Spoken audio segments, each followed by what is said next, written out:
Welcome back. It's the Big Blue Banter, New York Giants football podcast. I'm Dan Schneider, joined as always my co-host Nick Filato, and it's mailbag time. Week 3, a week 3 bag. Nick, on this question I sent out on Twitter asking for questions, I posted a picture of a little late night snack I had after Joe Russo almost dead on Friday night at Pier 17, which, by the way, was unbelievably good. J-Rad, listen, I've seen Dead & Co. play the Dead. I've seen J-Rad play the Dead, and I've seen a couple other smaller bands play the Dead. I really think J-Rad plays the Dead better than any of the living bands, including Dead & Co. I mean, look, I don't get John Mayer on guitar and his voice and his singing, but the way they play the Dead is so fun, man. It's this fast-paced version of the Dead, and I just effing loved it. I wish I went to both shows. I went to Friday night, then saw Wolfpack Saturday night, and they were great too. But I got to be honest, during that concert Saturday night at the Garden, Nick, I was just thinking, kind of wish I was back down at Pier 17 to watch another 3 hours of J-Rad. But I love how I kind of pieced together what you're talking about. I'm guessing this is a Grateful Dead band, obviously not the original because Jerry's no longer with us. Sadly. And this guy did a good job doing it. And you were in New York City and you didn't tell me you were coming to the city. That's cool as well. But yeah. No, I didn't have time to even see anybody. Let me fix this camera a little bit. But anyway, after I had a late night snack and I posted it to Twitter. Have you ever been, you're going to really disappoint me when you say the answer is no, especially because you now live in the city. Have you ever been to KATZ Deli? So I might disappoint you even more. I have, but you know me pretty well. I walked in, I looked around, I was like, no, not because the food, I really want to try the food, but there's just way too many people there because that's not far from McDougal. And I spend some time on McDougal Street in that part of Manhattan. And I like to investigate. And I'm a big advocate. Whenever I go to a new city, I always want to try that specific dish of the city, whether that's a dessert or I'll even cheat on I'll have some carbs like that. That's how much I like this. So I really wanted to, and I will try this KATZ Deli sandwich, this pastrami sandwich. Cause I do also love pastrami, but I've only been there twice in that area, in that specific area. Cause that's a little bit further away from McDougal. Okay. And every time it's just packed, line out the back of the door. It is packed. I just don't have the time usually to go in there and wait. So I got a dedicated day. Maybe if you come up to New York City, you come to Queens, we can go into Manhattan, go into that area and go because it does. If I come up to Queens, we're going to a lot of places in Astoria. There's too many good Greek places we're going to go to in Astoria if I come up to Queens. But KATZ is great if you're in the area. It was unbelievable. Here's a little picture for those. If we can share the screen here. I don't know if it's take a look at that. I mean, good God. And the best part about it for you, Nick, is it's really not that bad for you, I don't think. You could take this off because it's just meat, a couple pieces of rye, and mustard. I mean, and then pickles on the side like that. I feel like you can eat that. There's not a lot of you can even take off the rye if you need to and just pick at the pastrami. Yeah, no, I love pastrami, dude. I think it's excellent. There we go. I've had it at City Field before, which is, and I even liked it at City Field the 1 or 2 times I had it. I was like, this isn't bad for City Field food, for ballpark food. Yeah. So there's a lot of good pastrami in the city, but I don't think anything touches KATZ, and I really do believe that. I've had a lot of good pastrami second half that there's a ton of great ones, but nothing is at the level of KATZ. Everyone, if you have the chance to, if you're visiting New York, I know a lot of people listen to this show say, "Oh, I'm visiting New York. What should I do?" Go to KATZ Deli. Go get a pastrami sandwich from KATZ Deli. And don't get the Reuben. It's good, but you don't need to add whatever it is, the cheese and the whatever. Just straight up the pastrami, the rye, and the mustard. That's it. That's all you effing need, and it's so freaking good. But we just spent 4 minutes talking about my concert and meal experience. People are not going to like that, Nick. But this is the mailbag show. It gets goofy, gets different. We'll have some timestamps. Just skip ahead. But let's get to some questions from the listeners, Nick. Because under that glorious picture of pastrami, I asked people for questions. And we'll start with KSIXI. Big fan of KSIXI. I don't really know what the K, we talk a bunch on Twitter. It's Kunar. Yeah, he's a good dude. Yeah. I just don't know what the KSIXI stands for. That's what I've always wondered. I'm sure he'll listen and maybe he'll slide into the DMs and let you know. He'll inform you on it. He wants to know if Jalin Hyatt is a healthy scratch every game and Bo Collins is getting snaps over him, what is the possible reason for not unloading him when there was reported trade interest outside of Joe Shane's ego? Yeah, that's exactly what it is. It's Joe Schoen's ego. It's them trying to salvage the fact that they traded up in the 3rd round to select this player. They would have selected him where they selected John Michael Schmitz too. Remember that Joe Schoen said that. It's one of the reasons why he was so eager to trade up with the Rams to get Jalin Hyatt. Look, it's a massive miss at this point. It's a bust at this point. You could say he's not playing over a UDFA the Giants just brought in. The coaching staff, it's pretty obvious at this point. It's pretty clear at this point. The coaching staff does not like Jalin Hyatt. They don't value Jalin Hyatt like a lot of Giant fans believe maybe they should, and they would know much more than we would know. And maybe it's a misuse by the coaching staff, but to answer the question, it's because Joe Schoen traded up for him and they're trying to see if they can get him involved somehow. Maybe if something were to happen to Darius Slayton, he would fill that role. I can see that. But you just gave Darius Slayton an extension and traded up to get this guy on day 2 of the draft. It's a miss at this point. It is what it is.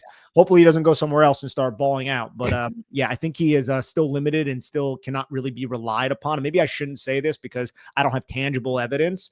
But that would be one of the reasons why I believe the coaching staff is not putting him in. And that dates back to things that I saw in his rookie season, and then we didn't see him last year. So again, it's a crap situation for the general manager in a situation full of poop. It might be, a diarrhea poop because there's a lot of it. Yeah. I don't know, man. I'm not too worried about not trading him because I don't think we would have got more than a late round pick swap. I'm not a huge fan of making a lot out of that, but you never know these days, right? You can get Marcus Mbow in round 5 occasionally. You can make that. I don't think you were getting a 5th round pick for Jalin. No, you're probably not getting a 5th. You're probably getting the Devon Vele trade. First off, I think Devon Vele has proven more in the NFL than Jalin Hyatt, which sucks to say, but it's just, I think, objectively true. And I think if the Saints could have that back, no knock on Devon Vele, just from a value standpoint, they might not go ahead and do that trade. Because they were the ones willing to give a 3 for Devon Vele or whatever it was. Pickens was a 5. Yeah. You know what I mean? Like, what are you getting for Jalin? You're getting like they're going to give us their 6 and we give them their 7. Dallas gave up for Pickens a 5th rounder. I thought it was more. That's crazy. Yeah. That's insane. Wow. That sucks. It might have been like a swap at the end, but it wasn't anything bigger than that. Yeah. Yeah, I don't think Hyatt would have gone for much. He also wants to know if you guys had to debase yourself with eating a fast food chain, what would it be? Says the only right answer is Taco Bell, to be honest. It was a 3rd and a 5th, so I wanted to and then the Steelers. So I was wrong there, but there have been other trades that Mari Cooper was like a 5th. Yeah, I mean back when the Cowboys traded him. Back when he was still in his prime. Yeah. Yeah. All right. So if I had to debase myself with food, he's saying it has to be I wouldn't eat Taco Bell personally. I'm not judging people who do, but Taco Bell, that is a diarrhea poop waiting to happen for a lot of different people, man. Like I'm not putting that into my body. I don't even know what the hell that questionable meat is. So yeah, it would not be that. It would be a dessert for me. I would go towards the sweets. I would go and get a cannoli, maybe a tiramisu or something like that. I don't know if that counts as fast food though. Oh, okay. The question was fast food. So I don't have the questions in front of me right now. When's the last time you've eaten a piece of any fast food chain restaurant? That's a crazy question for you, right? Can you even remember the last? You have to have at some point eaten fast food in your life. So would Dunkin' Donuts count? No, but I've been desperate before at work, and I would just go and get like a breakfast. We're moving past that. That doesn't count. When's the last? You have to have had McDonald's or something in your life at some point, dude. As a kid. Well, as a kid, yeah. My parents would take me, or my mom would take me to like McDonald's when I was a kid. And when did that stop? When was the last piece of fast food you had? In college, you never had any? No. Well, I was older when I went to college, but no, no, I haven't had fast food in a very long time. Yeah, high school I would, yeah. Pre or post? In the Marines? Pre or post? Post Marines. Okay. Yeah, post Marines I would have fast food, but it's not something that I enjoy. I hate the way it makes me feel. I don't. Like people are like, how don't you just want to bite into this crispy? I'm like, no, absolutely not. I know what the ramifications are of eating that and like the immediate gratification that I receive from it. And insofar as I even have gratification, I'm more disgusted by it than I am like, oh, this tastes so good. And I'm not judging anybody else. You guys do what you guys want, but like, I don't think it's as crazy as like people make it out to be that I don't want to put that kind of shit into my body. No, I don't think it's crazy. And I don't love the question. I'm not debasing myself with fast food. That question is more directed at Nick, but I don't really eat. Love you, buddy. I don't really eat fast food either. I've come off of it strongly, but I'll have it occasionally. Like went out in the city with a couple friends. We got drunk. We came back and we got Taco Bell. And like that was the first time I had Taco Bell since college. It was good. It was really good. But my favorite fast food by far, and I get it every time I go to Vegas because they have one out in Vegas, is In-N-Out Burger. I think an In-N-Out Burger is phenomenal with the lettuce and tomato and all the dressing and like everything on it, the animal sauce. Well, there you go then, because I had In-N-Out when I was out in Arizona. Okay. So I had In-N-Out when I was out in Arizona. Did you like it? Yeah, I thought it was like fine. It was okay. Hey, I think I had In-N-Out with you. Or no, that was we did. We had In-N-Out, right? Yeah. But I had it also one other time without you. And I didn't understand, I guess, the hype. But I'm not somebody who really eats fast food. Like I was like, it's fine. It's fine. It didn't make me feel as disgusting as I think the other ones would. So that would be the hype to it. But from a taste standpoint, I'm not like, oh. Like if you ever go to like a very good restaurant and you get a burger there, like if it's like lunch or something, and you go and you get a burger there and you bite into that burger, you're like, this is amazing. Like this is bliss right here that I'm biting into. This is a work of art. And then I go and I look at McDonald's and I'm like, why? Like, unless I was forced to eat that, you know, from like a economic standpoint, why would I do that when I could just get this instead? Yeah. If I wanted, I mean, fast food it would be fast food because it's fast. It'd be quick. Yeah, that's why. Because you need it. And it's the only thing open at the time. But yeah, I don't have much fast food anymore. For a while, I was eating Chick-fil-A because they have a bunch nearby where I live. But I came off Chick-fil-A just because I read about like they have like 1,000 ingredients in their chicken sandwich. I don't think I've ever had Chick-fil-A. It tastes freaking good, but like 1,000 ingredients is such a bad thing to hear. Or like it's not 1,000, like 100 ingredients in their chicken sandwich, like so many chemicals to make it stay fresh or whatever. Like I don't want to be doing that type of stuff too often. But you know what's good? Raising Cane's. But I wonder if I even just I have that when I'm out in Vegas. I wonder if I even just like Raising Cane's just because of the sauce. Like it's just the sauce, I think, that brings me in on that. So generally speaking, fast food, no bueno for either of us. All right. Danny Dimer says, Neighbors and Wan'Dale are shining with clutch plays, but Slayton feels like a holdover from last year. Should the Giants use him as trade bait to bolster other areas of the team? I don't know what you would get for Darius Slayton right now, and I don't think you should trade him because the Giants, the Giants are so thin right now at wide receiver. Like we have the stud and the star in Malik. I like what we've seen from Wan'Dale through two, but you're next if Darius Slayton is not on this roster. And we're not relying on Jalin Hyatt for all the reasons we just discussed, is Bo Collins, a UDFA. Yeah. Like it's not a great situation. True. So no, I do not want to entertain trading Darius Slayton. And if Russell Wilson had an extra, if Marcus Bow started the game instead of James Hudson, we score a touchdown on that first drive because Darius Slayton burned through the cover 3 defense that Matt Eberflus ran on that one specific play. And then we also have the 50+ yard catch from Darius Slayton. So I still think Darius Slayton is and he had a route later in the game where he got pass interference with. Right? Yes. So this is, look, he hasn't had a lot of statistical success, but I still am a believer in Darius Slayton for what he is, which is an okay one or an okay two, like an okay two. Like he's not the T. Higgins type of two. He's not going to roll coverage away from Malik Neighbors type of two, but he can do what you need to do, and he has good speed for you. And he's a good leader, and he's a good locker room presence, and that's part of why they. Yeah, that's invaluable. I like him on the roster as well, so I would definitely keep him. He also asked, with the Giants sitting at 0-2 after a heartbreaking loss, how much rope does Daboll have left before major changes are set to fire off? I mean, I don't know if they would do that in season. Yeah, I don't think so. So I think we would have to wait. I think if the season continues down this trend, especially like, did you see Daboll after in his press conference talking with the media, or maybe I should just say talking with the media on Monday? He looks so dejected, so done. He doesn't want to deal with them, which he never really does. But if it continues down this state, like I don't know how you bring him back unless they start Jaxson Dart at some point and it revitalizes the team and gives a different type of energy. But right now it's pretty bleak. Yeah, it's definitely pretty bleak, but it's also just like 2 games of the season. We have to keep that in mind. I know it's 0-2, and there's not great stats about 0-2 teams, worse stats about 0-3 teams, but things can change. The Giants look like they looked offensively in this past game and then just don't F up with penalties and stupid defensive decisions. They could win against the Chiefs. The Chiefs are a very beatable team right now. I looked at it with Jacob Gibbs, and it's just really interesting how off they are from an offensive standpoint right now, the Chiefs. It's interesting too, man. And we'll talk about this later in the week if we get out the week 3 show covering this game. Look, man, the Chiefs can't run the football. Yeah. The Giants and this defense, for what it's worth, and through all of its all of its struggles, they play a lot of too high. They play at depth. They're going to try and attempt to remove that explosive play, which every defense is doing.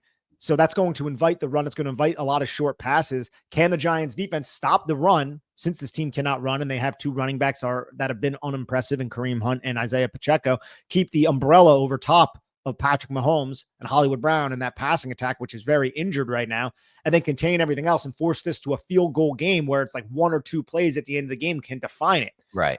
That's a realistic and that's a plausible way that this game could go.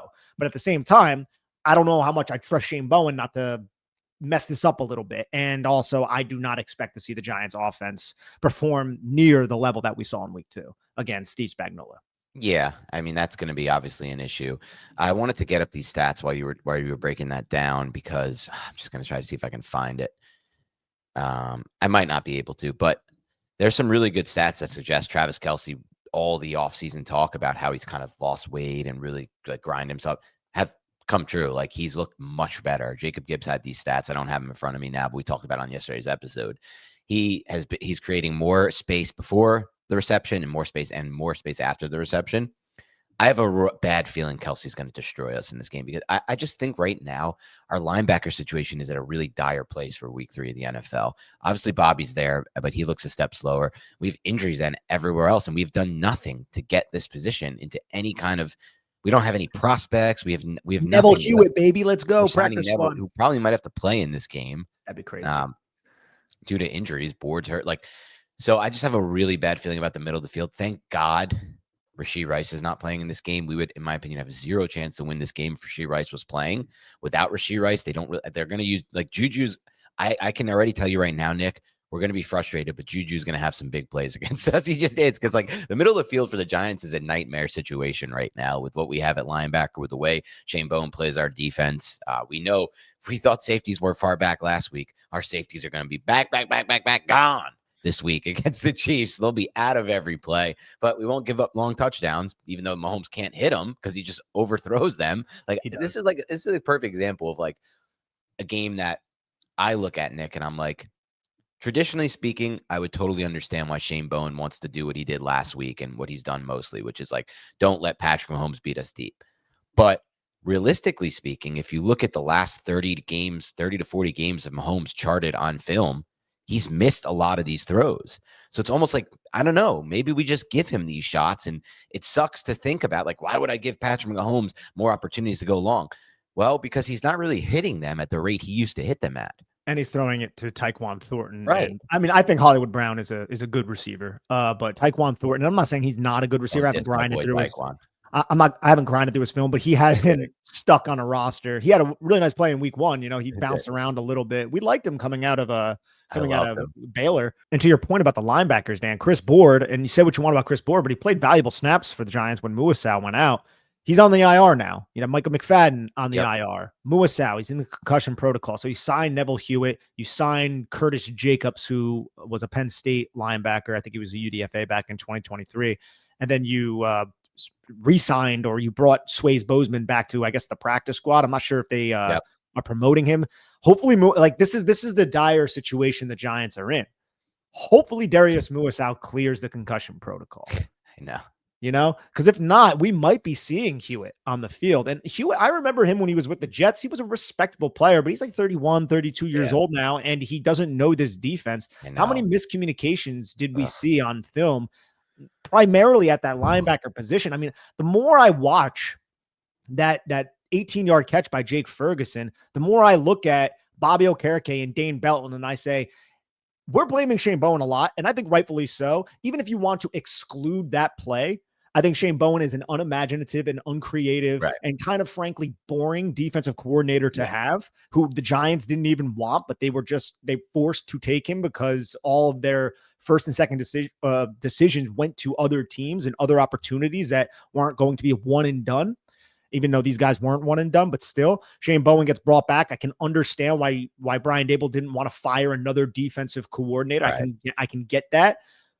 But I watch Dane Belton and Bobby Okereke, and I'm like, you guys are giving like especially Dane Belton, you're giving a lot of space right. to Jake Ferguson. I just can't imagine that, like, that's what Shane Bowen wanted.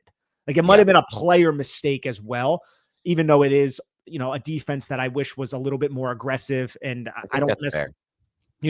So that's just something that's player mistake and also player limitations. Honestly, we're very limited with these linebackers in my mind. And to the Belton point, he played 38 snaps. If Muasau's not back, and even with Muasau, he'll play a lot. Yeah, he might play a lot. And if Kansas City can't run the football, right? That's why not? One of the reasons why Belton, I think, is a niche player is because he's not this safety who's going to come and fit and be sound, a gap sound run defending safety like a Javon Holland and a Tyler Newton are. But when you were playing sub packages against a team that can't really run the football, who is going to be targeting the middle of the field because the Giants are playing their safeties at 30 depth, a Dane Belton makes more sense. And I'm saying that after, kind of blaming him for being in the wrong position in a pivotal, one of the most important plays of the season so far. So that's just the reality of the Giants situation. It is the reality. I think you made a good point. I think we will see more Dane Belton in this game. I think it makes a lot of sense to play him given the situation we have. But I struggle with it, Nick. I was watching Monday Night Football this week, the 10 o'clock game, and my boy has really stepped up and he's really developed into the player I thought he was going to be. Deion Henley with the Chargers wears the captain on his chest. He's exactly what I thought he would be. When I watched that tape against USC, I was sold. I was watching a star in the making. I said he was my dream pick at 57. He was on the board till like 86. The Giants passed on him once for JMS, twice for Jalin Hyatt. What do we get out of that? Like, it's just, we're missing players that like become stars. The second time this happened with Warner, and I want us to take Fred Warner, and I tweeted about that, and I was all about that. Then it happened with Henley. We just don't care about this linebacker position, it seems like, to me at least, or what I think we need at linebacker, which is athleticism, speed, the ability to just put an athlete on the field. We have no athletes at this position, and it's so hard to win when you have no athletes at the second level. And look, the Giants had the 3rd overall waiver priority. And there were some linebackers available, like Chad Muma. That's somebody that we liked. We could have used him. We could have definitely used a guy like that. I don't know. He ended up getting claimed by someone else, but I don't believe it was either of the teams that were in front of us. Yeah. So we would have had linebacker, man. It's really, I've really disliked our linebacker stuff with Shane. McFadden was a good scouting. It was a good job. I'm happy with him. He's also not the kind of linebacker that personally, like, I'm looking for. I'm looking for speed and actual athleticism, an athlete at that position. He's a good athlete, but he's not a great athlete. You're looking for a space player. It's different. Can we get a space player? We're playing zone. Like, can I get a space player? You're looking for a space player. Yeah, Micah McFadden. Look. He's not the most athletic linebacker, but when he's coming forward, he's good. I would say deceptively explosive. Agreed. But like when he's moving backwards and then like flipping his hips, that's where he's a little bit more limited. And he's also not the biggest guy, shorter arms. Those types of limitations can be exploited when you're trying to close the passing windows in the middle. When's the last time we've had any of these guys get in a pass lane? These second level defenders, Nick. I mean, a 2023 Okereke was a beast at that. Okay. He didn't really see that too much last year with Okereke. He was good at that with Wink, but we just can't seem to get in pass lanes with these second level defenders. It's really super disappointing, but it is what it is. All right, we're going to get to some questions from YouTube too. We'll mix in both. Quinn Dunham from YouTube, thank you so much, says, what do you think a Wan'Dale Robinson extension would look like? Interesting. A Wan'Dale Robinson extension, what will that look like? And I'll further his question and say, would you want to do it, Nick? So first answer the first, and then I'll say, would you want to do it? So this is where it gets interesting. Is Joe Schoen and Brian Daboll going to be fired after this year? And if that's the case, do we really want to commit a lot of money to a player like Wan'Dale Robinson? Since we know this coaching staff and this regime really love Wan'Dale Robinson, and I like Wan'Dale Robinson, but I also acknowledge that he is a limited player. So I would like to look up the wide receivers, the wide receiver contracts, and kind of compare and contrast to see what that extension would look like. But so I just need to know the money and the value for that. I don't know, like, just off the top of my head, if that's the kind of player that I want to allocate a significant portion of even just the wide receiver, the money that you want to allocate towards a wide receiver position to a player like Wan'Dale Robinson, even though I do appreciate his skill set and believe him to be an above average football player. So Terry McLaurin got a 3-year, $96 million contract. I don't think it would look anything like that. They don't have the same cachet. It might look more like what the Slayton contract was, but a little more expensive. I personally don't think I would be interested in doing that. I like Wan'Dale. He had a nice breakout game. Watching the tape, Nick, I think not a lot, not everyone, but there are people who could have made the plays he made in the position that he was in that game, right? Like, let's be honest, a lot of that was on Eberflus and the Cowboys safeties and Russ. Straight up Russ, like dropping perfectly timed dimes over and over and over again. And Wan'Dale was running free on a lot of those, which is fine. Like, do I think Hyatt could do that? He did at Tennessee. Apparently he can't anymore, but like, it's just so I'd rather use that money for Jermaine Eluemunor and Kayvon Thibodeaux, to be completely honest. And I always say, don't worry about the cap, but at some point, I mean, you can't go fully crazy with it. So I think for me, I would probably pass on that. I think I'm in that same boat. I do like, I think in a more functional offense, he's a weapon, but he's never the catalyst towards that offense. He's that secondary option and a good secondary option. But, my one thing is, if he's not on the team, who the hell, like, we need to find more wide receivers. Yeah. We are really light at wide receiver, though. Like, if Darius Slayton or Wan'Dale Robinson if Wan'Dale Robinson gets injured, maybe you throw Gunnar Olszewski into that. Like, that's what we're talking about. I don't hate Gunnar. Yeah, I know what that sounds like. It doesn't sound sexy, but I kind of like preseason. Yeah, I think he could like fill that role to like 60% of what Wan'Dale Robinson is, maybe a little bit more. But I don't know, man. That's a big problem for us, especially, and it sucks to say because we just gave a second contract to Darius Slayton and we spent a top 6 pick on Malik Neighbors 2 drafts ago. And here we are saying we don't have enough wide receivers to be competitive if we suffer one injury to our 11 personnel package. I kind of do think, like, I know what you're saying, and I think you're probably right, Nick. So I want to make that clear before I say the next thing.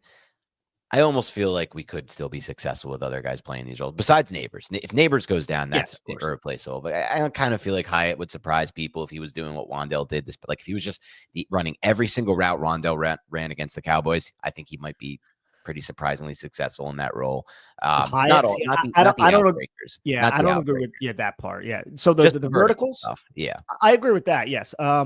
But the outbreakers and those quick little pivot routes, Wan'Dale. That's where he wins. Yeah, like a lot of those like 3rd and 5, 3rd and 6. Yeah, no, he's been good with that. He really has. You're right. He's converting a lot of our 3rd down. So he deserves the respect.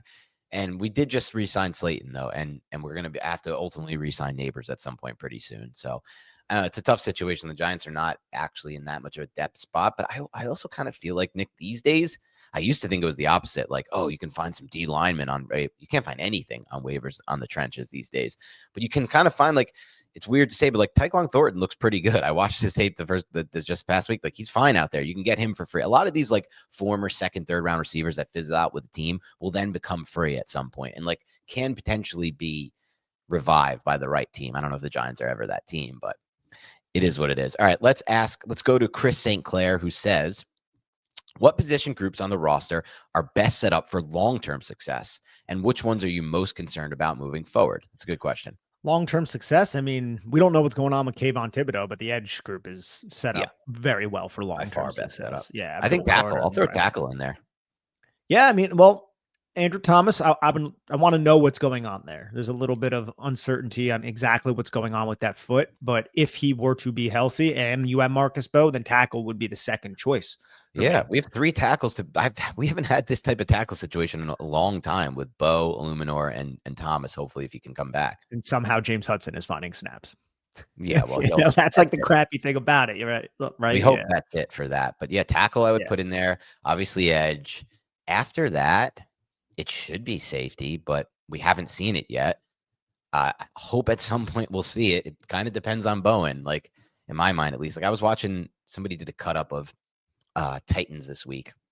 And there are a couple really, really good designs by Denard Wilson in there to confuse Stafford. And I saw one where he fooled Stafford in a way that I never see Stafford fooled pre to post snap. And I'm like, this was the Giants' first choice. And I'm like, if this was our guy, I think we definitely are 1-1. We're not 2-0 because we lose that Washington game no matter what because Russ in the offense. But we're definitely 1-1 with a better defensive coordinator, in my mind at least, especially one like Denard Wilson. So there's definitely plays to be made for the safeties moving forward, I hope. So I'd put that position group up there.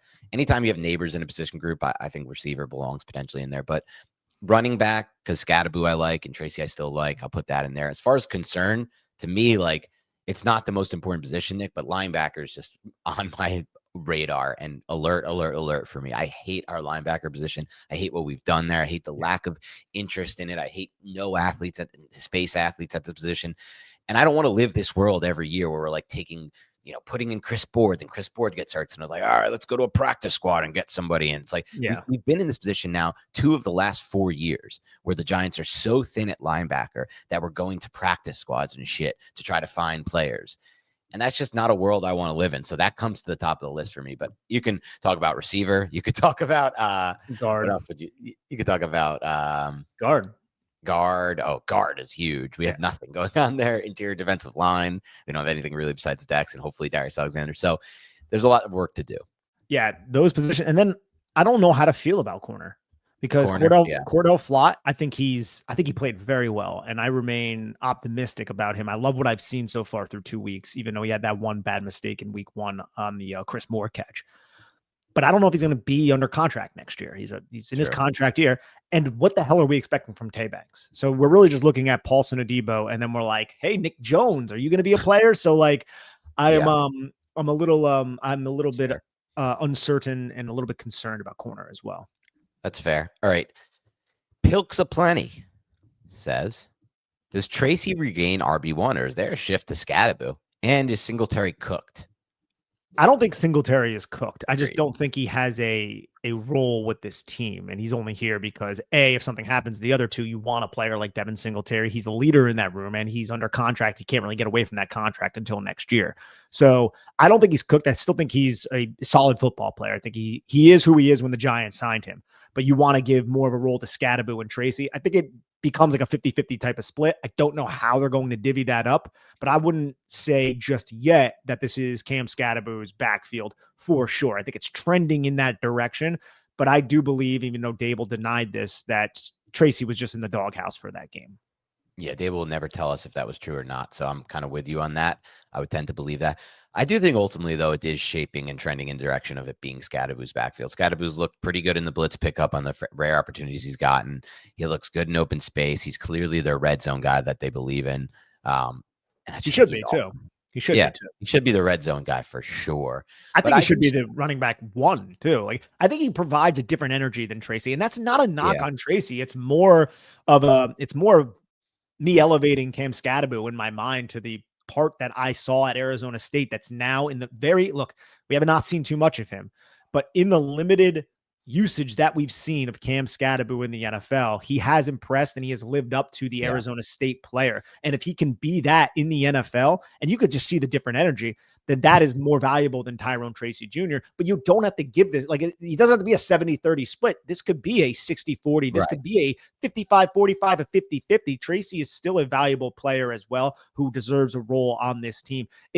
But it is just different watching the tape and seeing 44. But I think thinking back to watching last year's tape and the cut up I did in this offseason of Tracy, there's still an element that he adds that even Scadaboo can't add. I remember last year with Tracy, just that vision, his ability to set up his cuts, his ability to kind of break away in open space is a little bit different always than Scadaboo. And Scadaboo's good at some of those things as well, besides the breakaway speed. So I want Tracy to still be a part of this offense. What I really want, Nick, is a little bit more push up front to make all of them look a little bit better. It's really been sad to watch this Giants run game. I've never seen it at such a low level from a blocking standpoint, from a scheme standpoint. Scheme less so, just blocking and being assignment savvy at all times in the run game. So we'll see what happens there. Fall cooking just hits different. For me, it's comfort meals during the week and tailgating food on the weekends. And if you're like me, always looking for something convenient but high quality, Omaha Steaks makes it easy. They deliver handcrafted USDA certified tender steaks, juicy burgers, chicken wings, and big deli style franks right to your door. I had their filet mignons recently. Perfectly aged, buttery, tender, and honestly better than most restaurant cuts. The convenience of having that level of quality in my freezer, ready for a quick weeknight dinner or Saturday grill out, it's a total game changer.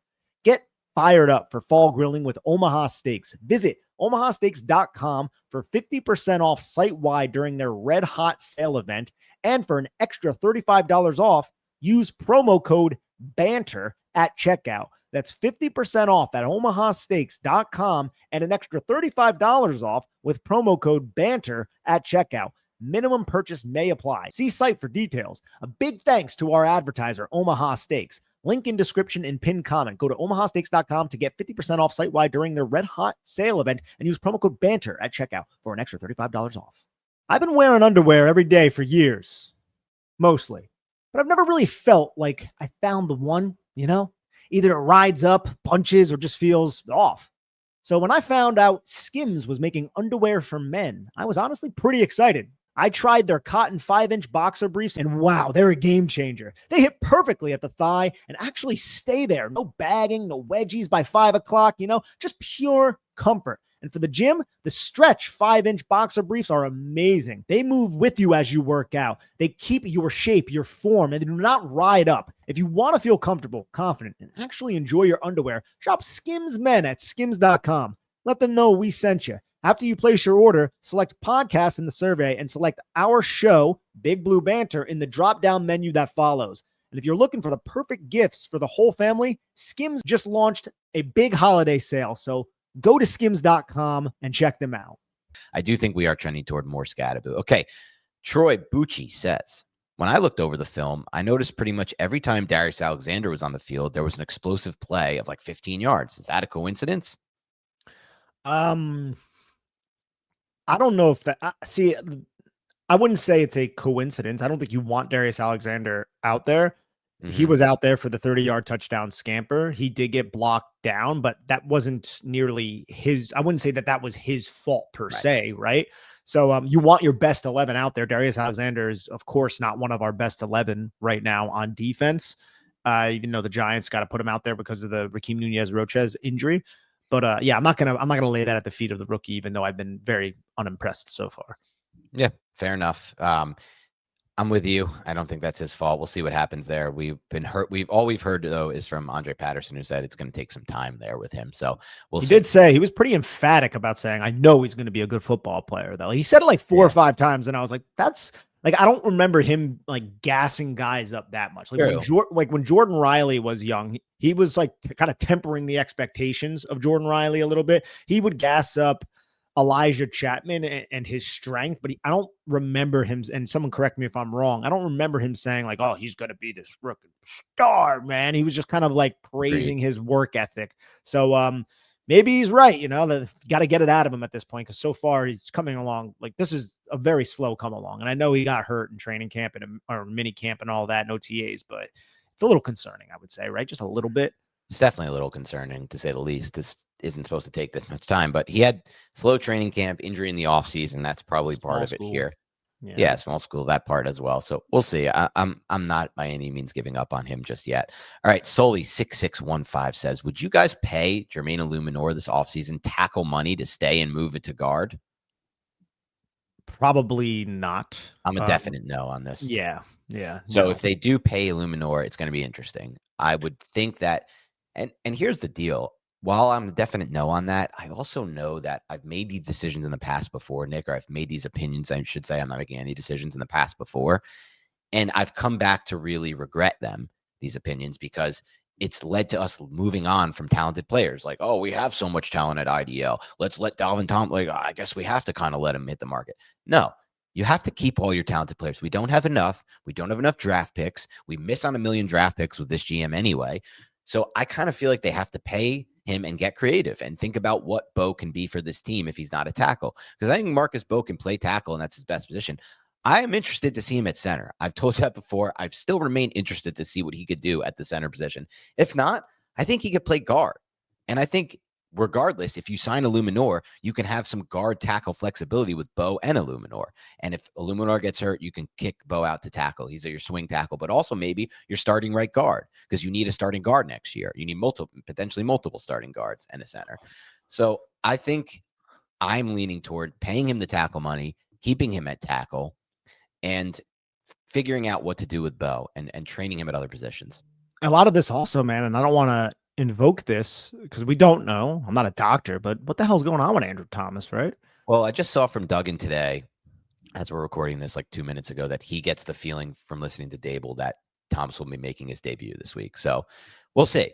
I think Thomas has a good a chance as anybody to play all games this season once he starts, and we will forget about this and move on to the next time he gets hurt or anyone else gets hurt. It's an injury. If that's the case, man, I think Jermaine Eluemunor might be looking at like, $20 million a year type a lot, money. yeah. Like, I don't know if we're going to be in the cards. I hope we are, because I don't care about the money. I don't give a shit. Pay him. Our cap is in such a good position. We're going to get another $21 million off the books with Jones next year. We're already in a good position.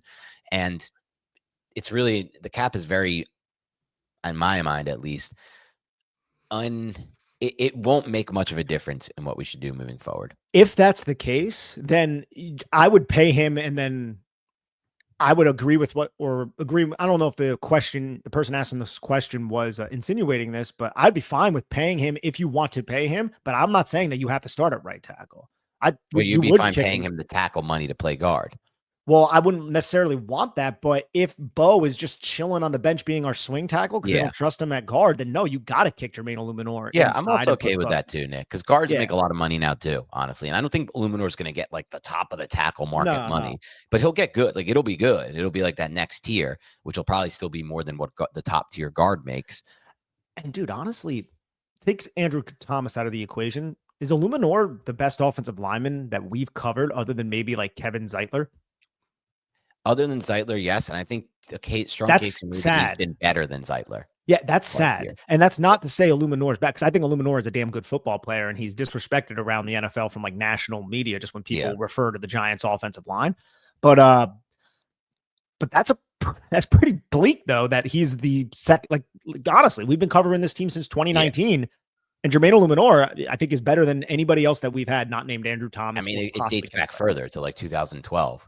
Honestly, if you probably looked at it. Yeah. So to go back to the lineman. To go back to the original question, you pay him. I think at that point, it's like you can start at right tackle, but like once we get into training camp, we might kick you inside. We paid you. Yeah, I don't care about the money. Yeah, I don't care about the cap. We finally found something at offensive line. We're struggling to do that for the last 15 years. We just have to pay it and move on. I'm glad we talked that out. I'm glad we talked that out. That's where I'm at with that. Yeah, I take it back.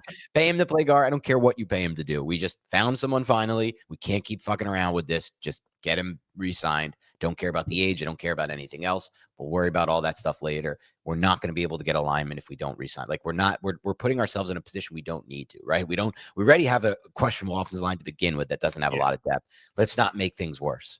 Now, I'll say this. How much does paying Jermaine Eluemunor affect paying Kayvon Thibodeau? It shouldn't, to me. Like, they should just pay him all, is the way I look at it, and worry about the cap when you have to worry about it. Money. Like, look, kick the can, A. B, you have Dart on a rookie contract, so you're not even in the worst position. Look, the Eagles have 1 million big contracts. The Chiefs have 1 million big contracts, and yet they're still paying their quarterback an insane contract. Make that make sense. No one can tell me that we need to make pinch pennies with signing Kayvon and Jermaine Eluemunor, but these other teams can sign everybody and their quarterback. You're right. And this was what Joe Schoen wanted to get the Giants to a point. Joe Schoen and Kevin Abrams wanted to get the Giants to a point where they were cap healthy so they could start making these moves once they were a competitive football team. So now that we're in the position to where we should be a competitive football team, yet we're not at this point, we should start making these moves to build up and bolster this roster around our rookie quarterback who is on that contract. Yep. That's exactly right. Another good reason why I think he becomes a must-pay player. I actually think the Giants kind of even messed this up. They probably should have paid him before this season, because he's having such a strong start to the season. I saw Bobby Skinner tweet something like he's third best in pass blocking efficiency of any player in the NFL through the first 2 weeks. So those numbers his agent will use to drive up the price, and it is what it is at this point. He has to be paid, in my mind, no matter what it is. Next question, we'll roll back to Twitter, and then we'll keep going back and forth. Timmy K says, are you more fearful that Sunday's offensive production is an anomaly in large part due to Dallas's defense? Or are you hopeful that this is indicative of an upward trend, while knowing we're not going to see that kind of output every week? I would say the former, unfortunately. Okay. Yeah. I would say in between for me. I think in between's probably more closer to the truth. I don't think they're going to be as bad as we saw in week 1, but I do think Eberflus's defense, the safety miscommunications combined with Russell, and this is where it kind of goes to more the positive side, combined with Russell Wilson's ability to see the field, which is funny because he's like 5'10", but just see what these players are doing pre to post snap. I think that's one of the reasons why there was this offensive output, but I do think a lot of it was defensive mishaps by Dallas but also you want to give some credit to Russell Wilson for making those throws. And I just don't know if there's many quarterbacks in the league. I'm not trying to glaze Russ here, but I don't know if there's many quarterbacks in the league who throw a more catchable pass than Russell Wilson. It's still beautiful coming off of his hands when he's throwing. Burrow's injured now and out for the year. I think he's the only one who can really be debated as throwing a more catchable ball for the receiver than Russell Wilson. I don't know who else would even be in the mix with Russ besides Burrow. I'm trying to think right now in my head. It's probably no one, to be honest. Like, definitely not Allen, definitely not Lamar, definitely not Mahomes, probably not Herbert. It's a little too much drive on it. It's interesting, man. But when it comes to this like Chiefs game, and I know this wasn't exactly the question, like I don't know if Russ is going to have the type of pockets and the type of time that he had too, because George Karlaftis, Chris Jones, like that. If you look at that defensive line, they're not the most bendy and most athletic. They're heavy-handed, physical dudes, and that's not great for Mbow and Eluemunor types. It's not great for any of the Giants. Definitely not great for our freaking interior offensive line. I think Eluemunor is the one player in pass protection where he can maybe he can hold up against that, but Runyon, JMS, those guys struggle. Van Roten's lost at this point, and then I think Mbow is going to struggle against those types of players, specifically Karlaftis and Jones. Yeah, so I think to answer the question, Timmy, it's matchup dependent for me. So when they face the right matchups, I think the offense is going to look really freaking good like it did in week 2. When they face the wrong matchups, I think it's going to look really bad like they did in week 1. And this matchup against the Chiefs, I would lean toward bad. And these are numbers from shout out Giant fan in Charlotte who said, Wilson hasn't done well under pressure. Spags blitzes. Anticipate the blitzes, please. And the numbers behind it are, despite averaging the second quickest time to throw in any season since 2016, Russell Wilson has been pressured at the 6th highest rate so far this season. And then he says the Chiefs have blitzed at the 2nd highest rate this season and have ranked inside the top half of blitz rate in 5 of the last 6 seasons with Steve Spagnuolo as defensive coordinator. So this could look a little bit like week 1 on offense, which I'm worried about. I'm just hopeful our defense is going to play good in this game, and Mahomes is just kind of off right now. Yeah, there might be some, play action, 8-man protections, try to hit something deep over the top, and then the screen game. They're going to try to get the screen game going again. You got to run screen game against Spags. You have to run. Really, the way to beat Spags, in my mind, is screen games and seams. You have to hit the seams against Spags, and that's Theo, that's Bellinger, maybe that's, again, Wan'Dale, if they can get some of those matchups. I don't think they would. Watching the Eagles play, the Chiefs play the Eagles, man, it was so fun watching Spags. Like, he just doesn't give a flying F about having safeties over the top or having this so-called like safety valve. He'll just put people around the line of scrimmage. He'll blitz and he'll be like, all right, like, do you have time to do this? You don't have the time to hit these shit over the top. So you're going to take the underneath and we'll rally to it every freaking time. And they don't need a million defenders to rally, I don't think, to these receivers. They have 1 or 2 and it works. So I wouldn't expect like an offensive output against this Chiefs defense. That's a little crazy to expect. This has been one of the best defenses in the NFL over the last, 3 years now, 2 years now. And they're another one who's good against the run. Yes. Oh, we're not running the football in this game. Holy shit, are we not running the football in this game? Nobody runs on a Spags defense. Why don't we just have Spags, honestly? I don't care. Put him as the head coach. Just get that defense. I would love to see him run our personnel on defense. But Dara Lynch says, what is the main problem when it comes to our run defense? Is it the personnel? And if so, why hasn't it been resolved by now? We've talked pretty extensively about this. The Giants, a lot of the time, they align deep, but forces, when it is a running play, the safeties to come down into the box. Right. They're coming down from a high angle to fill the B gap. A lot of fronts that are not gapped out, so there are bubbles, allowing the offensive linemen to climb up to the 2nd level and gain easy access to the linebackers. And then when they want to add another body into the box that can gap and even out, but you still have personnel issues when it's not Dexter Lawrence. I didn't think Roy Robertson Harris, I thought this was a much better game than week 1, but he's still not somebody that you're like, yo, that's a run defender right there. I think Nacho is still an asset, more of an asset against the run than somebody like Roy Robertson Harris. So it's a mixture of scheme and I would say some personnel issues, specifically a defensive tackle, not named Dexter Lawrence, and then linebacker with Bobby Okereke being the only healthy one right now. Yeah, I think you nailed that pretty well. Let's go to the next one. Garrett the Den says, the age-old question, would you rather get blown out or lose in a heartbreaker? I'm asking for no particular reason. I think I'd rather lose in a heartbreaker. Same. I felt way better after this past game than week 1, to be honest, which I guess was technically not a blowout, but it felt like a blowout. All right, Danny Dimer says, Russell Wilson having a stellar outing against Dallas. Does this quiet the calls for rookie Jaxson Dart to start? Or how do you guys think the Giants should go about it?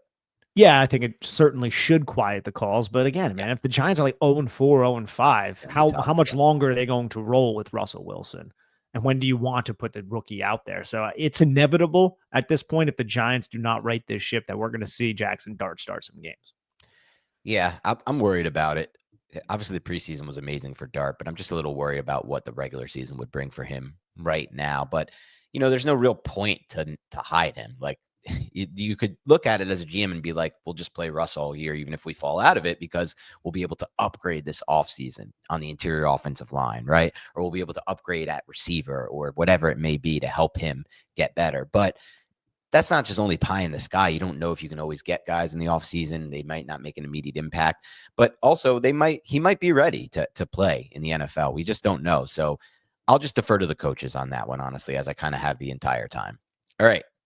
Satoshi Guakamoto, one of the biggest trolls on Twitter, asks, many of us are eager to hear your putting update from you, Dan. How's the left-hand low technique working for you, Dan? And also, do you use left-hand? Does using left-hand low make you feel emasculated? How much crap do you get from your foursome? So my putting, I had a fire stretch in August. Still much better. That's the area of my game that's taken the biggest jump has been my putting. Left-hand low, a lot of pros use left-hand low. Nelly Corder uses left-hand low. A few others, I think, not Spieth, one of the others uses left-hand low. There's nothing emasculating about using left-hand low as a putter. All right, Nash B says, a lot of talk about keeping Mbow on the line when Thomas returns. I think it makes more sense to move Eluemunor inside and have Mbow at tackle. What are your thoughts? So this goes back to what we were talking about a little bit earlier, like 10, 15 minutes ago. If the Giants reassure Jermaine Eluemunor, start honest contract extensions where he's going to get paid like a tackle and he wants to stay here, that's when I think you can start to talk about it. But Jermaine Eluemunor has no incentive to kick inside right now. He's in a contract year. Why would he, with the tackle market being more inflated than the guard market? And I'm unsure if Jermaine Eluemunor wants to test the waters to see if there are more desperate teams who are willing to pay him money. I'm sure his agent will be dialed into what the market is exactly for a player like Jermaine Eluemunor. So that has to be factored in, and Jermaine has every right to exercise that voice that he has to be like, I don't know if I want to kick inside right now when I'm in a contract you're about to get paid. So unless the Giants want to fork it over to him, then I don't know exactly. So that really is what it comes down to. And I don't know if the Giants, I don't think the Giants can be like, hey, Mbow, you've been a right tackle and a left tackle all training camp. Get inside and try it when we're prepping for a week 3 matchup or week 4 matchup. So that's something to certainly consider. And with Eluemunor, I just don't know if he's going to be in the state to do that. Yeah, given the contract. It's interesting, right? Yeah, like what say does he have? Does that cause bad turmoil in the locker room? Does it ruin mess with kind of the repertoire they have on the offensive line, the continuity? All those things are question marks. But I agree with Nash B and what you saying, Nick. Like the best thing for the Giants is to have Eluemunor at guard and Mbow at tackle. So we'll see how they navigate that. I think ultimately what they will decide to do is what you said. They're going to be defer to Eluemunor, keep at right tackle, and Mbow just stay on the bench, unfortunately, in my mind at least, unless they finally get to the point with GVR where they're like, I just can't do this anymore. And we'll see what he does in that regard as far as like reviving his, I don't know what it would be called, just reviving his standing with the offensive line. But they may not view the GVR situation as dire as we do, by the way. We don't know what their feelings are on the interior offensive line. Okay. Joshua Stern asks, Nick, and I had to get this in because I got in the putting question. Nick, can you let me know your recipe for your cottage cheese dessert? Ugh. Oh, okay. So I have not had the cottage cheese dessert in like 2 years, and I'm so glad that you asked. But you can Google cottage cheese ice cream, and you'll find some. So if I remember correctly, it was cottage cheese, it was honey, it was strawberries, blue, whatever type of fruit you want to throw to a processor or a blender, a food blending processor. And then you mix that up. You put chocolate chips in there if you want a little bit extra sweetness. And then you pour it into a glass dish, first level. Graham crackers on top, second level. Graham crackers on top. And then it depends on how deep the dish is and how much cottage cheese you have. Third level, and then graham crackers on top. You freeze that. You take it out once frozen. And you let it just melt just a little bit. You take a spoon, you dig it right, and everything's just soft, and it's great. And it doesn't taste like cheese. It like you sweeten it up with the additives, and it ends up just tasting like the fruit and a little bit of honey that you put in there. It gives this nice, sweet, healthy spin on ice cream. I'm telling you, I know it sounds crazy. And Dan, how many times have I given you a recipe or something where I was like, I know this sounds crazy, but just trust me. And I was right when it comes to the taste. That was one time, but you were right. You're one for spot one. on. And how many recipes have I given you? This is the second. So okay, I'm batting 1,000 right now. Right? You are batting 1,000. I would try it. I bet it's better than it sounds. Actual straight up out of the jar cottage cheese to me looks like one of the most disgusting things. I don't know if I've ever even tried it because just the consistency just looks so gross to me. And I don't know what it tastes like, but it just looks like it's going to taste bad to me. So the idea that would be the base of a good dessert is tough for me to come around to, but I will trust you on this one, Nick. Okay. T Will says, even though they lost, could that offensive performance give them confidence and hold the team together? Yeah, I mean, I think it could for sure, but again, man, it's a quick turnaround in the NFL, and it's just prep for the next week and get ready to go, and just put that behind you. That's what I would say, because that's a really tough loss, but try to learn from all of the positives that happen on both sides of the football, and also the negatives if we're talking about the defense, and be a little bit more stickier in dire situations instead of giving a 10-yard cushion when all the offense needs is 15 to kick a field goal. Right. Okay, Dougie Fresh 86 asks, is Bowen holding back Tyler Nubin? He can't find any other reason why a guy who would go from cerebral ball hawk at the college level to just mid. Yeah, I don't think it's the optimal way to use your safeties. If we're just talking about stats, if you want to prevent explosive plays, sure, but then you're still giving up explosive plays with runs after the catch because there's so much space underneath. But yeah, they set up a trap coverage with Tyler Nubin on CeeDee Lamb, and I was happy to see that. But Dak just quickly processed, and maybe a worse quarterback throws the football there. But overall, yeah, no, he hasn't. This is his second year in the NFL, second year in Shane Bowen's system. And how many interceptions does he have to show for it? It's been disappointing. We thought we would get a lot more from Tyler Nubin at this point. Next question is from Tauzino, who says, I'll ask a question around trading pieces in season. Do you expect them to be sellers or buyers? Or just, he said, do you expect them to be sellers at the deadline? He said, I'd be surprised if they could get anything for guys like Neil Hyatt and Banks. But what about Eluemunor, Wan'Dale, or even Tibbs? So I don't want to trade Thibodeau. You still have him under contract for next season at a relatively cheap price. When it comes to Eluemunor, it's possible. If they believe in Marcus Bowe and Andrew Thomas is healthy, I don't know if Shane is going to do that. I don't know if he wants to treat this season that's very desperate, like he treated 2023 when he traded Leonard Williams. So I don't really envision it unless it's like the Giants are completely out of it type of thing. They're not really sellers. I mean, they did with Leonard Williams, like you said, but I don't think they're going to do it this year. I don't know. We'll see. And I don't want to give up Thibodeau or Eluemunor. As far as Wan'Dale, I'd be open to that if they could get like a Vele type offer that the Saints gave if some team's desperate and wants to get a spark on their offense and has injuries. So Wan'Dale, I'm open to if they fall out of playoff contention. All right, let's go to the next one. Market Mike says, fear of top 5 pick a new regime. I'm fearing. What does Dart have to do to be retained if a new regime comes in? There's really no way I can opine on that. I don't know, because if that new regime just doesn't like Dart and they want their guy, they might just go in that direction. And then if they have a top 5 pick, it's interesting. I think what the Giants will do, knowing this franchise, is they'll hire someone who wants to work with Dart. So I would think that he doesn't have to do much personally. There's a coach in my mind who would love to work with Jaxson Dart. Yeah. I don't know if John Mayer would hire him, but there is a coach in mind that we've opined on before. We'll see what happens there. We're still, it's only 2 games into the season. I'm not ready for this just yet. Same. All right. Matthew Bevilacqua asks, at what point did you get that reference? What? Matthew Bevilacqua? No. Okay. I don't either. Let me make sure that I have this right. I don't know if I do either. I want to see if I have this right from my memory. Yeah, from The Sopranos. You remember Matthew Bevilacqua from The Sopranos? I mean, I know people with the last name Bevilacqua. That's what it was. So, like, to me, this could be a real person. This could be a real person. You know what I'm saying? Like, I don't think this is like as a unique of a name to where it's just specific to The Sopranos. So please, Matthew, let us know if this is your real name or if it's an ode to The Sopranos. Let me see if that's what his avatar is too. Yeah, his avatar is of the Sopranos character. So this is Chairman and CEO of Wabistics, buy low, sell lower. That's awesome.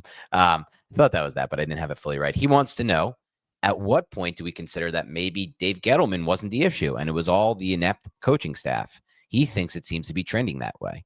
I think it's a collective thing, and Dave Gettleman made so many mistakes that were easy to point out as mistakes that it's hard to say, you know what, he's not the issue. I don't think Dave Gettleman was the complete worst thing in the world. I just don't think he was a good general manager for the time period that he was a general manager in. I think he was still acting like a general manager from the freaking 90s when it was 2018. Like, that's not something you want to really find yourself in. Things evolve, things change, you need to adapt, and he wasn't the most adaptive guy out there, as you saw his his draft room and the way he was kind of upholding himself as a general manager. And a lot of those issues you might be like, oh, those are all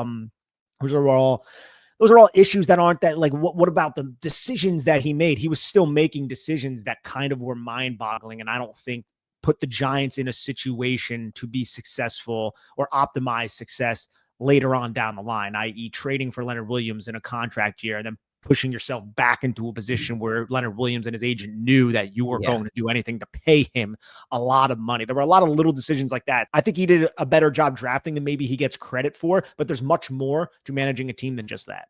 And he missed on a ton of draft picks too. It's like the hits we remember, Dexter Lawrence and Andrew Thomas, but he didn't even pick up the phone when he had the second overall pick in the draft with Saquon Barkley in a quarterback heavy class where teams are looking to come up. It's shit like that. It's all the process stuff they do. Sam Beal was just a disgusting and terrible decision at the time. Everyone knew it. It was just ridiculous and stupid. No one else put in like anything more than a fourth, or I think it was like a fifth round pick on him.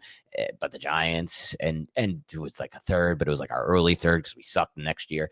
And it just the concept, I feel like he got fleeced anytime anyone was trying to trade with him. He never had a good feel on trading in general. I just don't think, I think from a process standpoint, he was an absolute disaster of a GM, regardless of what some of his, regardless of some of the results were. And the results weren't good anyway. We lost 1 million games with him as the GM. But obviously, if Jones ends up being like a phenomenal stud quarterback, like all pro with the Colts, and then Gettleman deserves his flowers for finding that quarterback.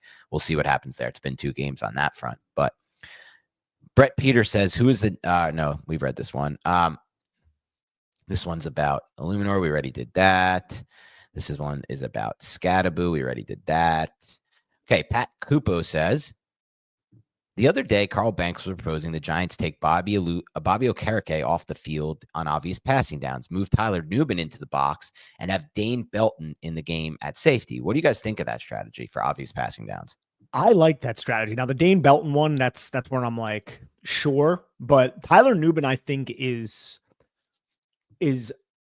equipped enough to operate in 3rd, 5, 3rd, and 6 in the box, because if it is a halfback draw, he's quick to trigger downhill, and he's a sound tackler who goes low and who's physical. Yeah, agreed. And I think Bobby Okereke, and I'm guessing Carl is noticing this as well, he's lost a step.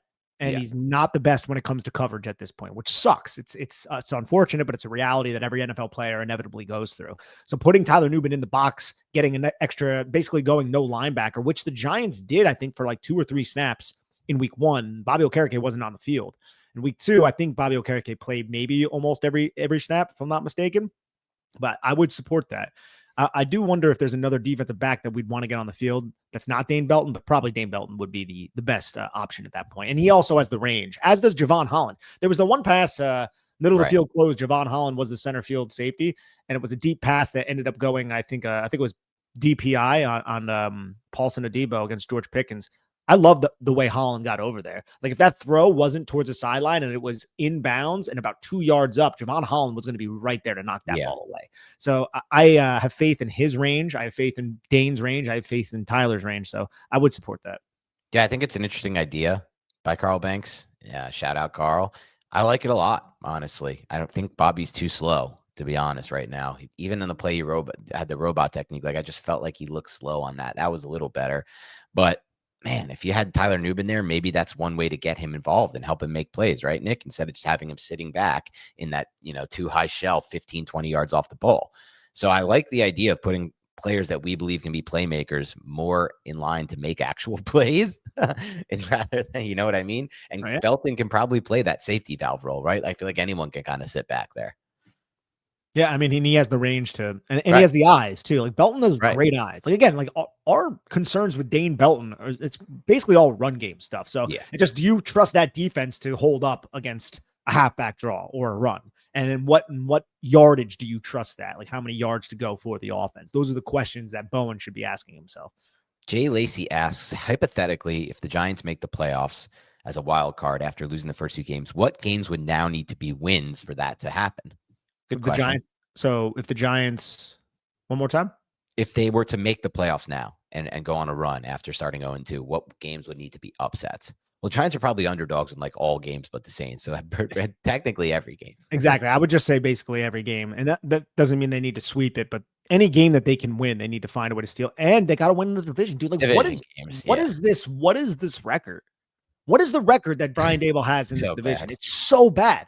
He hasn't beaten, he beat Philly once when they did not have Jalen Hurts on the football field, but he hasn't beaten Dallas yet. He gets beat by Philly basically every single time, and they can't beat Washington now. How are you going to be successful in the NFL and make the playoffs if you can't freaking win division games? Yeah. I don't know. I really don't know. It's something that they've struggled with the entire Daboll and Shane era. And ultimately, they're going to have to start winning these games in the division. I thought this would be the year. They almost beat the Cowboys in Dallas. Would have been nice. They didn't come close to the the Commanders. That would have been nice too. But now we're staring down the barrel of 0-2 against the division with 2 games against the Eagles left, which is not really the position you want to be in. But it is what it is, I guess. Timothy asked a question that we kind of just answered about potentially using Nubin as more of a linebacker type on obvious passing downs. That's interesting. Dara Lynch asks a question kind of about like the Mara situation with the infrastructure and nepotism. We've talked about this at times, Dara. We can't control what's going on with Tim McDonald and the family aspect of the business. We probably agree with you. It doesn't seem good. It's not great to have family members in your personnel department, with the process that or the result, I should say. Right. Like, there's nothing I can say about the process. This guy could be elite, right? I have no idea. I have just as much information as everybody else does. But what I do know is the Giants have sucked for a decade now. Right. So I think everybody should be under scrutiny because of that. Yep. Agreed. And I just don't think we can have too much of a say over this. All right. Mark Breer asks, not to drag DJ into it. Well, that's exactly what you're doing here, Mark. But even though it's a very small sample size, is the fact that Daniel Jones looks like a completely different quarterback in 2 games with Shane Steichen an indictment on Daboll and his quarterback guru label? Is he just an overrated offensive mind who benefited from having Josh Allen? I think that could be real, but I'll say, look, the Daniel Jones, Dan and I, we've spoken a lot about Daniel Jones. I don't think I don't want to speak for Dan, but Daniel Jones is not a terrible quarterback. Like Daniel Jones is capable of doing the things that he's doing right now. I still see Daniel Jones as a limited quarterback when it comes to attacking deep and all of those, everything that we have criticized him for. But can he run an offense in a stable infrastructure with an offensive line and good weapons and a strong rushing attack? Yes, we saw that in 2022. It's one of the reasons why Joe Schoen and the Giants ended up giving him the contract that he received. But there's still limitations with Daniel Jones's game. Everything that we said, the pacing on the football, the touch over the top doesn't vary the way he delivers his deep ball. It's a very hard football to catch, all of that. Those still maintain themselves with the Indianapolis Colts. He's just in a much better system with a better coach, and they're able to win these football games. And I want to say great job on Shane Steichen, great job on Kevin O'Connell for help teaching him. But to your original question, when it comes to Brian Daboll, yes. And that's, I think, independent of just the Daniel Jones situation. We haven't seen Brian Daboll really be this quarterback guru since he's gotten here. He got a decent amount out of Daniel Jones from an offensive system standpoint in 2022. The NFL caught on to that a little bit, and then they struggled, and then they were able to really just beat up on a crappy Colts team and a Ed Donatel coached Vikings defense twice towards the end of that season to make it look like a really strong effort. But I'm not under the impression that Daniel Jones is now this just amazing quarterback. I think he is I think he is what he is. He is a middling to average quarterback in the league with average overall arm talent, which is kind of the way we've always described him here on this podcast, that when the bullets are really flying and you're playing against very good defenses, they can take away certain things that offenses are trying to do against you, forcing you to target deep. And he's a little bit reluctant to pull the trigger when there are those deep shots against too high shells. And I haven't seen anything from the Colts film to refute that. And if I do, and he starts throwing the football different than what I saw on the Giants all 22, then I'll be the first to say, great on him. He's changing his arm angles. He's doing whatever he has to do to throw that. But I have not necessarily seen that. And that's not me being a hater. That's just me telling you what I've seen from the all 22 that I've watched of Daniel Jones. But great on him that they're figuring that out right now and that he's in a much better infrastructure. But I was never under the impression that this is a terrible quarterback. He's just not a quarterback that you want to pay $40 million a year to allocate that much of your cap towards. Can you win with him? The Giants won with him in 2022. So yes, to some degree, but to how much? And I don't want to speak for Dan, and Dan, please tell me if I'm wrong here. But one of the reasons why we didn't necessarily just want to pay him that is also because he's not the type of quarterback talent of a Justin Herbert or a Patrick Mahomes or a Josh Allen. He doesn't have that type of arm strength. That his ceiling is capped when it comes to when you juxtapose him with those top quarterbacks who are in the National Football League. But that doesn't mean he is this just inept idiot back there. And I don't think we've ever, or at least I've never thought of him like that. I just thought, like, this is a limited quarterback. How far can you go with a limited quarterback? You need everything around him to be very stable and very strong. So that's my take on Daniel Jones. And I feel like that's consistent with everything that I thought about him. It's one of the reasons why when they gave him the contract, we didn't love it, but we were like, look, let's see what happens. They were able to get something out of him in 2022. Can he build on that? And unfortunately, they weren't able to build on that, but now he's in a new spot. And I mean, judging by the comments that Daniel Jones has come out with, I feel like he's learned a lot from Kevin O'Connell and Shane Steichen. So if I want to circle back to your question, you can use that and apply it to Brian Daboll and say, yeah, he's not the quarterback guru, but I don't think it's just Daniel Jones's play that is proving that, if that makes sense. Yeah, I think that's a really good take on it. And I think it's not only that Daboll isn't overrated as a quarterback guru, because I think that touches on some of the things you answered at the end, Nick, with what he's learned from Steichen and what he learned from O'Connell.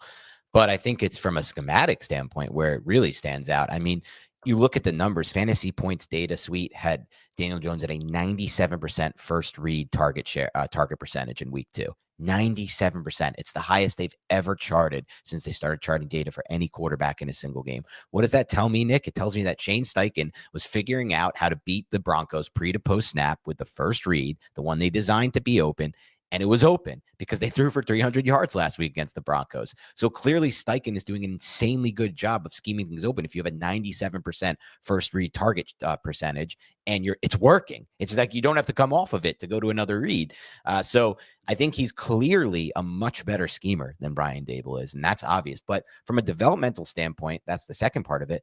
I think you could say that yes, Daboll is an overrated quarterback guru and developmental player, because when we go back to 2022, Nick and I were like, all right, we'll roll with this re-signing because there were things that Daniel Jones improved on film that we discussed and we laid out and we showed the tape of. His pocket presence was better. He was making better plays out of structure in 2022. That just then didn't carry over in 2023 and 2024. That's on Daboll, right? That's a little bit at least on Daboll, but it's also on the team structure. And this speaks to everybody who was telling me this and yelling at me for this throughout the years. And I bow down to you. Kudos. I was wrong. You know, like that, the structure of the team makes a lot more of a difference than I realized clearly, because the Colts have this unbelievable offensive line that's playing better than basically anyone in the NFL right now. And their coach is designing first reads that are open 97% of the time or whatever.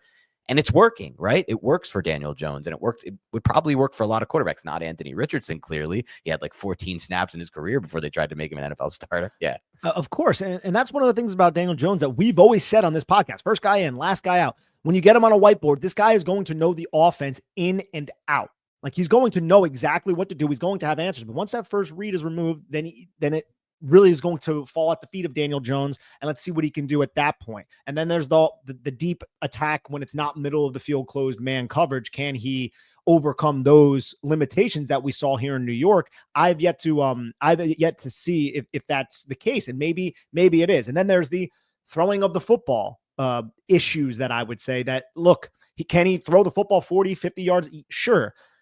Does it have different pacing and different touch over the top, or is it that like kind of hard line drive kind of falls difficultly into your hands type of pass that we saw through 6 seasons here in New York? Like those are things I've yet to see on the all 22 from Jones, but he's not like an inept. He never was this inept quarterback who shouldn't be in the National Football League. I think the way Dan and I characterized him towards the end of his tenure here in New York was this is an ideal backup quarterback that you can have on your team. We might be wrong about that. Which that's we might the point. Yeah. Which we might be wrong about. Exactly. But like, that's still something that is of the utmost value and is still an impressive quarterback to some degree. Yeah. And he's proven that he is more than that so far with Indianapolis. Well, but this is only, right. What's that? Yeah, no, go on. Yeah. But like, I want to see this kind of continue on because those limitations, defenses are going to get him in this system, and those limitations could come to fruition again and be exploited by defenses like they were in 2022 and in 2023 and in 2024 when he was with the New York Giants. But it might take time for that to happen because he's in a better infrastructure with a better offensive line, with a better running game, and a better coach. Yeah, and that's the thing. I mean, the key thing with Jones is always consistency, right? Like last year, he had a phenomenal game on film against the Seahawks, and we talked about them. We broke it down here on this channel. You can go find it. And now he's had 2 phenomenal games with the Colts so far this year. Can it happen for a full season?